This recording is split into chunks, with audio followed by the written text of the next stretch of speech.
सो hey बच्चा party, welcome back to my channel Tanu classes. आज हम कर रहे हैं chapter number 2 the sound of music. इस चैप्टर के 2 पार्ट्स हैं बच्चों, और आज हम फर्स्ट पार्ट करेंगे। पार्ट 1 का नाम है Evelyn Glennie listen to sound without hearing it.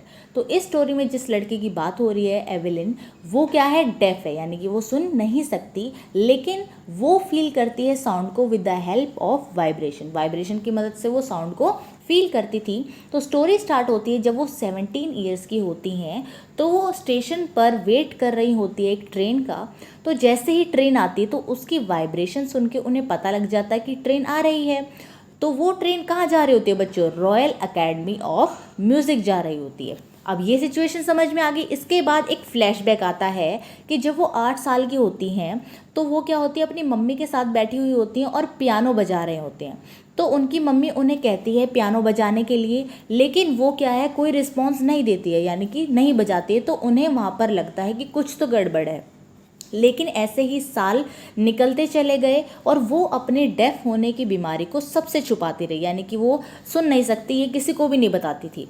But जब वो 11 साल की हुई तो उनके स्कूल में जैसे आपके पेपर्स होते हैं वैसे ही उनके भी पेपर्स हुए, और उनके मार्क्स बहुत गंदे आए, बहुत कम आए, जिसकी वजह से टीचर्स ने उनके पेरेंट्स को बुला लिया और उन्हें एडवाइस किया कि आप स्पेशलिस्ट को दिखाइए, क्योंकि उन्हें देखा होगा उन्होंने कि वो क्या है, रिस्पॉन्स नहीं करती क्लास में, सुनती नहीं है। तो उन्होंने उनको ये एडवाइस दी। जब उनके पेरेंट्स ने कंसल्ट किया स्पेशलिस्ट को तो उन्हें पता लगा कि उनकी हियरिंग पावर जो है, यानी कि सुनने की जो पावर है, वो धीरे धीरे कम होती जा रही थी। नर्व्स जो है उनके कान की वो कमज़ोर होती जा रही थी, जिसकी वजह से वो सुनना कम होता जा रहा था उनका। तो टीचर ये सब जानने के बाद बोलता है कि आप इसको डेफ स्कूल में डाल दीजिए। लेकिन हमारी एवेलिन को ये बिल्कुल मंजूर नहीं था।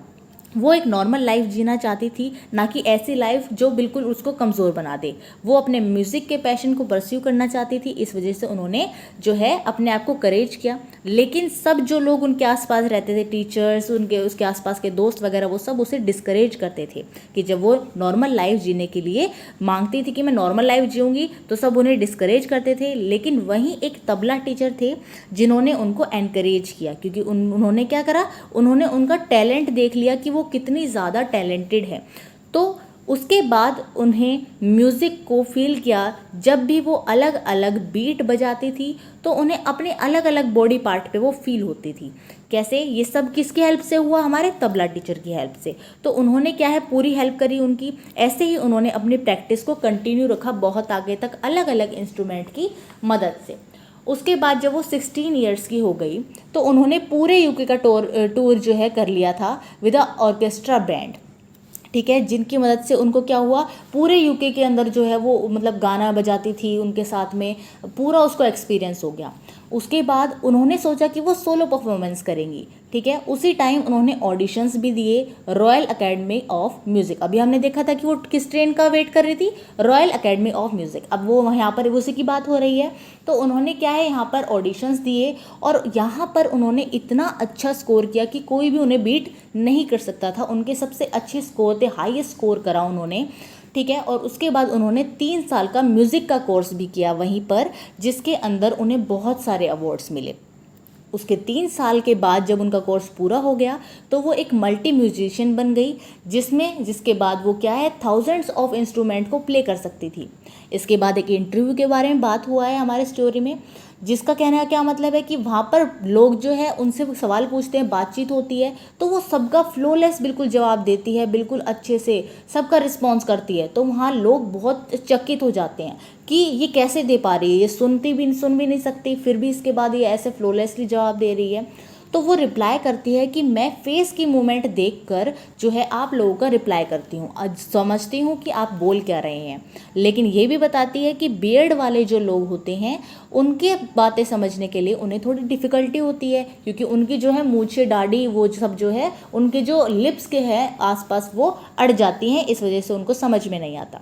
इसके अलावा वो ये भी बताते हैं कि 1991 में रॉयल फिल्मोरियन सोसाइटी की तरफ से सोलोलिस्ट ऑफ द ईयर का अवार्ड भी मिला था उन्हें।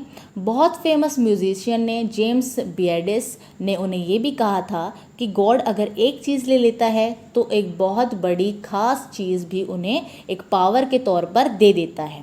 अब वो बताती हैं कि वो काम के प्रति कितनी कंसर्ट थी, ठीक है, यानी कि वो बहुत सारा काम करती थी, फ्री कॉन्सर्ट्स करती थी, कॉन्सर्ट्स में जाती थी बहुत जगह, क्लासेस लेती थी म्यूज़िक की। और इसके अलावा उसके बाद स्टोरी में बताया गया है बेथोवेन्स फाउंड फॉर म्यूज़िक में एन रिचलन ने बोला था वो बहुत बड़ी इंस्पिरेशन है सबके लिए, डेफ पीपल्स के लिए भी और नॉर्मल पीपल्स के लिए भी, कि हम नॉर्मल लोग जो हैं इतना नॉर्मल होने के बावजूद भी कुछ नहीं करते, लेकिन ये डेफ होकर भी कितना कुछ कर रही है।